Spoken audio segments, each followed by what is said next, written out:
بلکہ آج کل تو جو یہودیوں کا اور عیسائیوں کے عقائد ہیں وہ ہمارے عقائد کے اندر شامل ہوتے چلے جا رہے ہیں. عیسائیوں کا ایک عقیدہ ہے عقیدہ کفارہ، اور یہ عقیدہ ان کو عمل سے بیزار کرتا ہے. اور وہ کیا؟ وہ کہتے ہیں کہ حضرت عیسیٰ علیہ السلام نے کوئی قصور نہیں کیا تھا، بغیر کسی قصور کے ان کو سولی پہ چڑھا دیا گیا.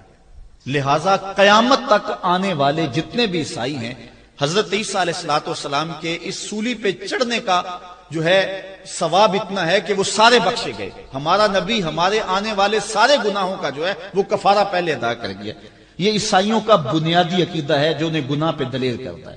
یہ ہے عقیدہ کفارہ کہ جب ہمارے نبی سولی پہ چڑھ گئے، حالانکہ یہ عقیدہ باطل ہے. حضرت عیسیٰ علیہ السلام سولی پہ نہیں چڑھائے گئے. اللہ قرآن میں کہتا ہے وما قتلوہ وما صلبوہ، نہ انہیں قتل کیا گیا نہ انہیں سولی پہ چڑھایا گیا. لیکن یہاں کیا ہے کہ انہوں نے یہ عقیدہ گھڑ لیا. آج ہمارے ہاں بھی کیا یہ نعرہ نہیں لگتا یا علی ہم تیرے ہیں عمل کے لیے اور بتیرے ہیں؟ اس کا مطلب کہ تیرے ہوگے تو بس ہمیں عمل کی ضرورت ہی نہیں رہی. یہ عجیب بات ہے. یہ کیا قائد ہمارے اندر شامل ہو رہے ہیں؟ یہ عقیدہ کفارہ کے ساتھ کیا اس کی مناسبت نہیں جڑتی نظر آپ کو آ رہی ہے؟ اور آج پیر بھی ٹکٹیں دے رہا ہے جنت کی کہ آگے ہو، محفل میں آگے ہو، عرس میں آگے ہو تو جنت مل گئی. جنت اتنی آسان ہے؟ اللہ سے توقع رکھو، اللہ سے امید رکھو کہ اللہ میں جنت دے دے، اور آرزو کرو. گمان اپنے کا اظہار کر سکتے ہو لیکن کوئی بات قطعاً نہیں کہہ سکتے. بلکہ آج تو حال یہ ہو گیا کہ پیرانے عظام اس دنیا سے جاتے ہیں تو لوگ ان کے لیے دعا نہیں مانگتے، اور وہ بھی کیونکہ ساری زندگی پڑھایا یہ ہے کہ ہم تو ہیں ہی بخشے ہوئے، اور دعا سے محروم ہو گئے. میرے والد گرامی رحمت اللہ تعالی علیہ ہمیں بارہا کہتے تھے کہ جب میں دنیا سے چلا جاؤں میری تعریفیں نہ کرنا، میری بخشش کے لیے دعائیں کرنا. مجھے تمہاری تعریفوں کی ضرورت نہیں ہوگی، مجھے تمہاری دعاؤں کی ضرورت ہوگی. آج کہا جاتا ہے ان کے لیے تو جنت کے دروازے کھلے ہوئے ہیں، لوڑ ہی کوئی نہیں دعاؤں کی. وہ میاں وہ بھی بشر تھے، بتقاضۂ بشریت ان کی زندگی گزری ہے، نجی بھی، ان کی گھر کی زندگی بھی ہے، سیاسی زندگی بھی ہے، ان کے دیگر معاملات بھی ہیں، ان سے کوئی کوتاہی ہوگی. حضرت صدیق اکبر، حضرت عمر، حضرت عثمان، حضرت علی اور دیگر عشرہ مبشرہ یہ کون لوگ ہیں جن کو حضور علیہ السلام نے جنت کی بشارت دی ہے؟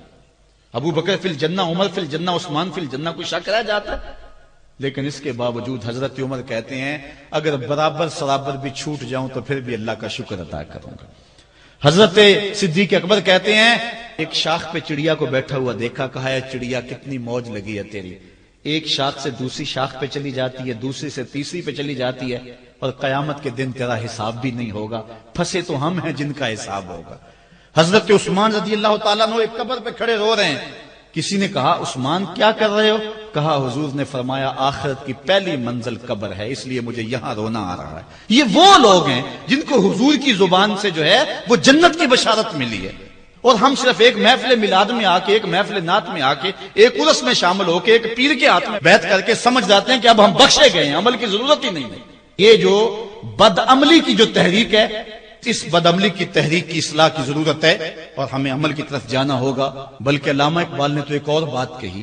اقبال کہتا ہے پیر وہ نہیں ہے کہ جو تمہیں پہلے عمل سے بھی بیزار کر دے، پیر بلکہ حقیقی مرشد وہ ہے جو تمہارے لیے مصیبت بنا دے زندگی.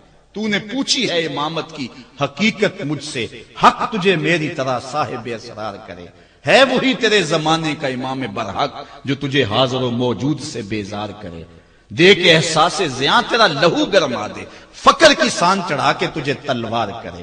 فتنہ ملت بیضا ہے امامت اس کی جو مسلمان کو سلاطین کا پرستار کرے. موت کے آئینے میں دکھلا کے رخ دوست تیرے لیے زندگی اور بھی دشوار کرے.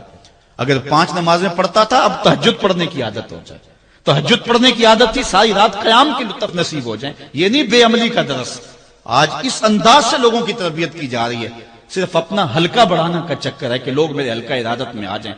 لوگ اکٹھے کر لو، مجمع اکٹھا کر لو، مریدین کی تعداد بنا لو، متوسلین کا طبقہ بنا لو، اور لوگوں کے اندر فخر و مباحات کرتے پھرو کہ میرے اتنے مرید ہیں، میرے اتنے ماننے والے ہیں، اتنے لوگ میری تحریک اور تنظیم میں شامل ہیں.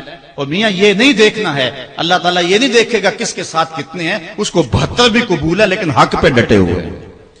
آج ہم لاکھوں کی بات کرتے ہیں لیکن ظلم ہے کہ پنپتا چلا جا رہا ہے، جبر ہے کہ بڑھتا چلا جا رہا ہے. اس لیے ہم نے اپنے آپ کو بھی مؤثر کرنا ہے اور عمل کی طرف جانا ہے.